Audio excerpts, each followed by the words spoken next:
My name is Gavin Evans, and this is my review of Nobody.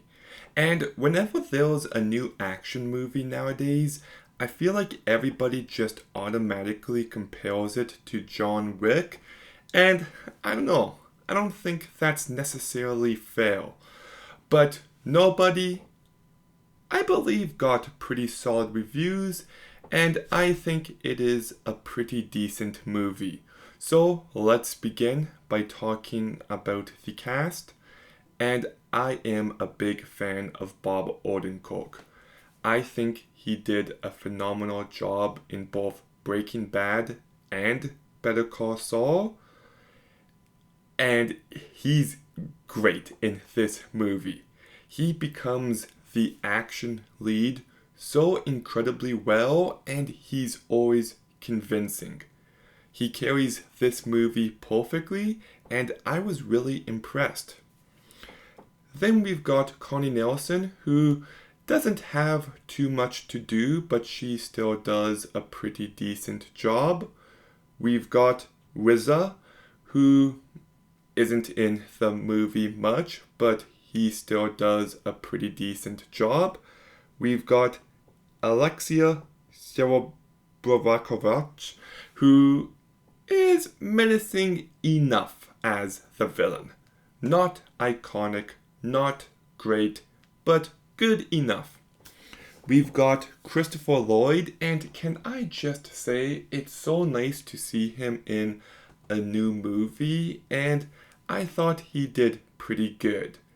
Like, he's actually in this movie more than you would think, but he carries his own pretty well. And then we've also got Colin Salmon, who I know from Resident Evil and Alien vs. Predators, and this guy has a very underrated voice. Like, his voice just sounds so good, but he's not in the movie much, but he brings enough of a presence here. So the cast is fine, but Bob Odenkirk, the lead, does great. I do think this movie is well directed by Ala Nushralo, who also directed Hardcore Henry, by the way, which is such an underrated gem, but he does do a good job here. He brings some style, and the action scenes are great. They're well choreographed, they're well shot, and they can be brutal. Like, this movie goes for it in moments, and I like how each action scene feels distinct. The first scene on the bus feels more stripped down. The home invasion scene is really good, and then the ending climax is a bit more goofier. So, like, you get something different from every fight scene, and I appreciate that. But this movie has a lot of songs in it, and it is too much.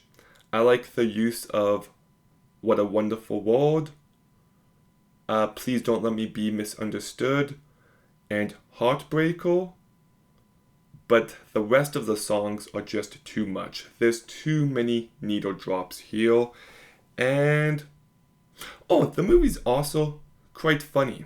Like, it has a nice cheeky sense of humor. But let's talk about the story. And I get what the movie is going for thematically about repression and whether or not someone is capable of change and trying to find balance in who you are and how people can overcorrect and how people can hide such a big part of who they are. I understand all that, but narratively, I find this movie to be messy as hell. Like, there's a home invasion, and then later he goes after the people, and then this unrelated accident on a bus is what sets him off, and then it turns out that's one of the dudes is related to this big crime boss, and then that plot kicks in, and it just feels, and then this, and then this, and then this, and I get the character work.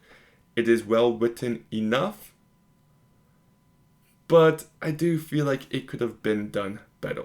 So, Nobody. It's a good time. I do enjoy this movie.